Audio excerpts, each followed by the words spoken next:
पर कृष्ण के चरण चिन्ह विद्यमान है, जिस चरण चिन्ह के देख करके उद्धव आदि भक्त लोग भी कैसे भाव में विभोर हो गए। ये हम लोग जहाँ पर आए हैं, ये है नंदगांव के समीप है, निकटवर्ती चरण पहाड़ी है। और कृष्ण दिवा भाग में दिन के समय यहाँ पर गोचारण आदि करते थे। गुरुदेव कहते थे कृष्ण के प्रकट लीला के समय ये स्थान विस्तीर्ण था, विशाल था और गायों यहाँ पर चरते थे और कृष्ण सखाओं के साथ यहाँ पर खेल कूद करते आदि थे। और विशेष करके रात्रि काल में कृष्ण बंसी वादन के द्वारा बंसी बजा करके गोपियों के साथ यहाँ पर अनेक प्रकार के जो है रह के लीला विलास आदि करते थे। ये सुंदर सुरम्य स्थान है, देखने में कैसे सुंदर और स्थान है। कंस एक एक करके अपने असुरों के भेजा, पुतना से लेकर के सभियों के भेजा नंदगांव में कृष्ण के मारने के लिए। किंतु जितने भी असुर आ गए और कभी वो लौट करके नहीं गए। अंत में कृष्ण विचार करने लगे ये क्या की जाए। और उस समय कंस ने क्या कि रात्रि काल में अपने समस्त जो परिकर आदि को बुलाया गया।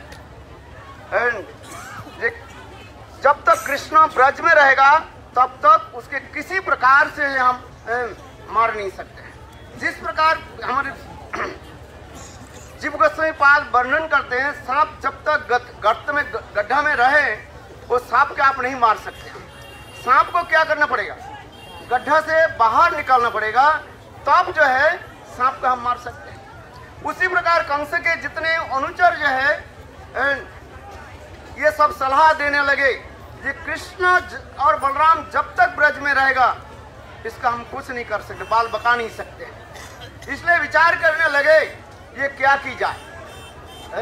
उस समय सभी ने एक सलाह दी, ये देखो एक काम किया जाए, ये मथुरा में एक धनुष यज्ञ करेंगे, इस बहाना से कृष्ण और बलराम के जो है हम लेकर के आएंगे। ऐसे सारा दिन मंत्रणा जल्पना करने लगे।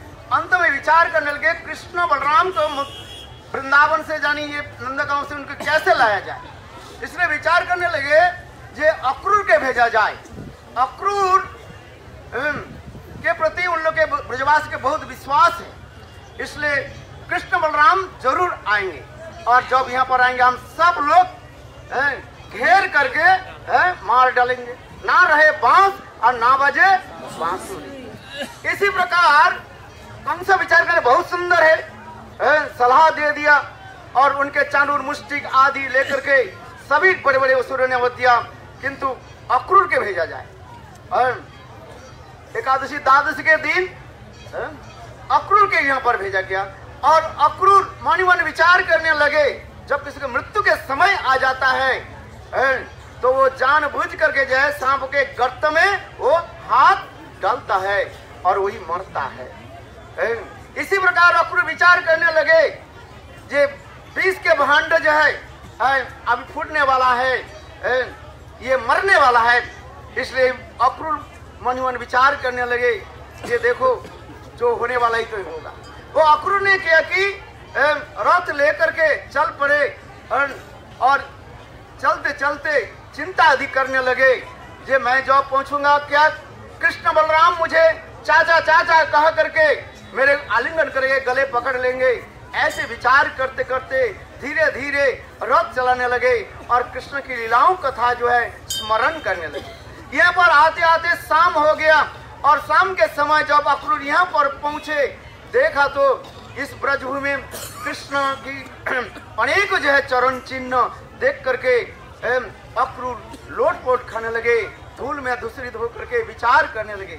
अक्रूर कृष्ण के प्रति आए भगवत बुद्धि रखते थे और इसलिए अक्रूर ने क्या कि इसी स्थान पर देखा गायों की चरण चिन्ह और कृष्ण के चरण चिन्ह में 19 प्रकार के चिन्ह है। राधा जी के चरण कमल में 21 प्रकार चिन्ह है। किसी किसी पुराण में, मत्स्य पुराण से लेकर के अन्य पुराण में इसके अनेक प्रकार दिखाए। किसी पुराण में दिखाए 21, कृष्ण पुराण में 19 दिखाए। किंतु गुरुदेव की कथन है कृष्ण के चरण चिन्ह कृष्ण के चरण में 19 प्रकार के चिन्ह है और राधा जी के चरण कमल में 2 अधिक है 21 चरण चिन्ह। इस चरण चिन्ह के देख करके कृष्ण भाव में विभोर हो गए, आंखों से आंसू की धारा बिगड़ने लगे और लोटपोट खाने लगे और स्तव स्तुति आदि करने लगे। जिस चरण कमल के लक्ष्मी देवी अपने वक्षस्थल पर रख करके जिसके स्तुति आदि करते रहते हैं, ब्रह्मा आदि बड़े बड़े देवता लोग जिस चरण कमल के देख करके स्तुति आदि करते हैं। श्रीमद् भागवत में वर्णन है, कृष्ण जब गोचारण करते थे और उस समय ब्रह्मा शिव आदि अलक्षित रूप में कृष्ण के पीछे पीछे चलते हुए और उनकी चरण को लेके जाए सब स्तुति आदि करते हैं, पूजा आदि करते रहते हैं। और उसी चरण कमल के देख करके अक्रूर रोने लगे। कितने सुंदर चरण कमल जिसमें ध्वज वज्र अंकुश ये समस्त चिन्ह आदि का है। हमारे विश्वनाथ चक्रवर्ती पाद कहते हैं साधक जीवन है उसी प्रकार कृष्ण के चरण कमल की यदि स्मरण करे, उनके सारे बाधाएं जो है अनर्थ हो जाए अपने आप दूर हो जाए। कृष्ण के चरण कमल के कहते हैं जिसमें जो चक्र कहा जाता है, उस चक्र के स्मरण करने के साथ ही साथ जीवों के समस्त प्रकार के जो है संसार चक्र जो है नष्ट हो जाते हैं। ममत्तम श्लोक जनेषु सखं संसार चक्रे भ्रमत सकर्म भी। वित्रासुर इसी स्तुति में कहते हैं, हे प्रभु आपके चरण कमल के स्मरण करके बड़े बड़े देवता लोग भी समस्त प्रकार जो है भाव के प्राप्त कर लेते हैं। संसार के जीव आपके चरण कमल के स्मरण करके संसार चक्र नाश हो जाता है। संसार चक्र के तात्पर्य इस संसार में बार बार जन्म लेना, इसके भव कहा जाता है। भू धातु बार बार जन्म लेना और इस संसार में शरीर त्याग देना इसी के कहा जाता है संसार चक्र है। किंतु एक बार कई भगवान के चरण कमल के वह चक्र के स्मरण करते हैं जिसमें कहते हैं सुदर्शन चक्र कहा जाता है। सुदर्शन सुंदर दर्शन के द्वारा जीवों के समस्त प्रकार के अनर्थ को जय नाश कर देता है। इस सुदर्शन चक्र और भगवान के चरण कमल अंकुश है। अंकुश शब्द के अर्थ होता है जैसे विशाल हाथी को जो है वशीभूत करने के लिए अंकुश व्यवहार किया जाता है। विशाल हाथी का भी एक छोटा बच्चा भी अंकुश के द्वारा उसके जैसे वशीभूत कर लेते हैं। उसी प्रकार भगवान के चरण कमल की स्मरण करने के साथ ही साथ जीव के हृदय में जितने प्रकार के अनर्थ जो है भक्ति रूपी काम क्रोध आदि ये सब हाथियों के भांति हमारे हृदय में पड़े हुए हैं। किंतु भगवान के चरण कमल के अंकुश के स्मरण करने के साथ ही साथ ये सब नष्ट हो जाता है और अनर्थ आदि नाश हो जाता है। हमारे विश्वनाथ चक्रवर्ती दो प्रकार की इसमें व्याख्या किया। एक प्रकार माधुर्य रस की व्याख्या किया और एक प्रकार जो है ऐश्वर्य रस की भी व्याख्या किया। ये जो ऐश्वर्य रस के भक्त होते हैं वो इसी प्रकार भावना रखते हैं। जो माधुर्य रस के भक्त होते हैं जिस प्रकार कहते हैं भगवान के चरण कमल में जो है ध्वजा है, वो ध्वजा की तात्पर्य क्या है? जिस ध्वजा लेकर के कृष्ण चलते हैं उस ध्वजा में जो है जानी जिसके जय घोषणा आदि करते रहते हैं। किंतु वो सख रस के सखा लोग सिखाते हैं कृष्ण ही सबके जय विजय प्राप्त करते हैं। किंतु माधुर्य रस के भक्त कहते हैं ये ध्वजा जो है साक्षात राधानी के नाम जिसमें लिखा रहता है और राधा जी उसके परास्त कर देते हैं। इसी प्रकार माधुर्य रस के भक्त और शक्कर रस के भक्त इसी प्रकार चिंतन आदि करते लीला में स्मरण हो जाते हैं। उद्धव आदि भक्त लोग भी यहाँ पर भी आए पधारे और इस स्थान के दर्शन करके भाव में विभोर रहे। निकट में वृंदादेवी की भी स्थान है। कई बार हम लोग गुरुदेव के साथ भी वहीं पर वृंदादेवी के स्थान में हमने दर्शन किया। ब्रजमंडल में एक यद्यपि दो वृंदादेवी के स्थान बताए गए, हम लोग गए थे काम्बोवन में, वहीं पर वृंदादेवी के स्थान भी देखा और यहाँ पर भी वृंदादेवी के स्थान भी है। ये सब हम लोग आए हैं।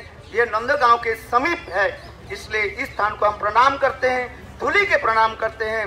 इस धूलि को स्थान को प्रणाम करने से जीव के हृदय में समस्त प्रकार अनर्थ आदि नष्ट होता है और अंत में शुद्धा प्रेमा भक्ति प्राप्ति हो जाता है। वांछा गुरु कृपा सिंधु पतितानं पावनेभ्यो वैष्णवे।